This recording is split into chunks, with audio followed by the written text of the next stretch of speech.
Leviticus chapter 5.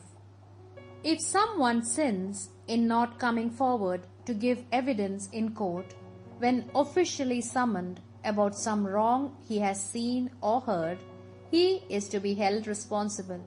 Or if someone touches something unclean, whatever it may be, the dead body of an unclean animal, wild or tame, or the dead body of one of the unclean beings that swarm, although he is unaware of it, he becomes unclean and incurs guilt.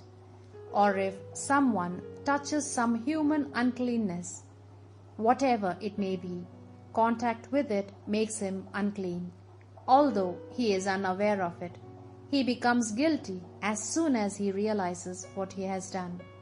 Or else, if a man makes a careless oath to do either evil or good in any of those matters on which a man may swear, and he does not notice it, then, when he realizes it later, he becomes guilty.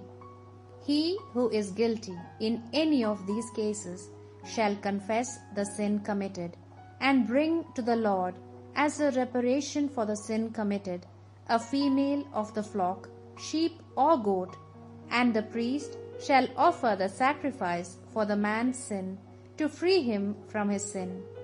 If a man cannot afford a sheep or a goat, he shall offer to the Lord as reparation for the sin he has committed 2 turtle doves or 2 young pigeons, one for a sacrifice for sin, and the other for a burnt offering.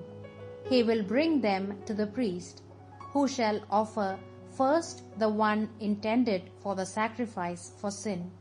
The priest shall wring its neck without removing the head. He shall sprinkle the side of the altar with the victim's blood, and then drain out the rest of the blood at the foot of the altar.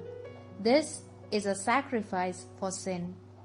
Of the other bird he is to make a burnt offering according to the regulations.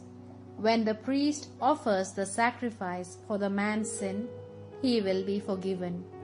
If this man cannot afford 2 turtle doves or 2 young pigeons, he is to bring 2 pounds of fine flour as an offering for the sin committed, but he shall not mix oil with it or put incense on it, for it is a sacrifice for sin.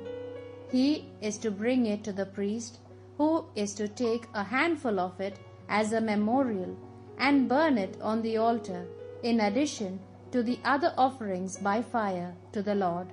This is a sin offering. This is how the priest is to offer the sacrifice for the sin the man committed in any of these cases, and he will be forgiven. In this case, as in the case of a grain offering, the rest of the flour belongs to the priest. The Lord spoke to Moses. He said, "If anyone is guilty of unintentionally cheating by failing to hand over the payments that are sacred to the Lord, he is to bring to the Lord as a sacrifice of reparation a ram without any defect.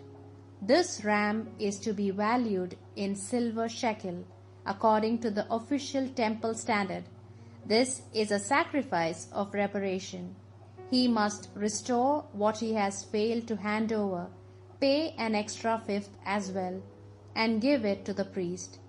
The priest shall offer the ram as a sacrifice of reparation for the man's sin, and he will be forgiven. If anyone sins and does one of the things forbidden by the commandments of the Lord without realizing it, he incurs guilt and must bear the consequences of his fault. As a sacrifice of reparation, he is to bring to the priest a ram from the flock without any defect. Its value will be according to the official temple standard. The priest shall perform the rite of atonement for the sin he has committed without realizing it, and he will be forgiven. This is a sacrifice of reparation, for the man was indeed guilty in the eyes of the Lord. The Lord spoke to Moses. He said, "If anyone sins and acts treacherously against the Lord, by deceiving his neighbor in matters of deposit or security, or in case of robbery or extortion, and if anyone finds lost property and swears he has not found it, and also if someone swears falsely in any of the cases in which people usually swear and sin thereby, in all these cases the man who sins and becomes guilty is to give back what he has stolen or extorted, so also the deposit entrusted to him, or the lost property that he found, or any object about which he has sworn untruthfully. He must repay the owner in full and give an extra fifth as well on the day when he is found guilty. Then he is to bring a ram from his flock without any defect to the Lord as a sacrifice of reparation according to the value of what is normally given to the priest for a sacrifice of reparation. The priest shall perform the rite of atonement for the man's sin in the presence of the Lord, and he will be forgiven, whatever the act of which he was considered guilty.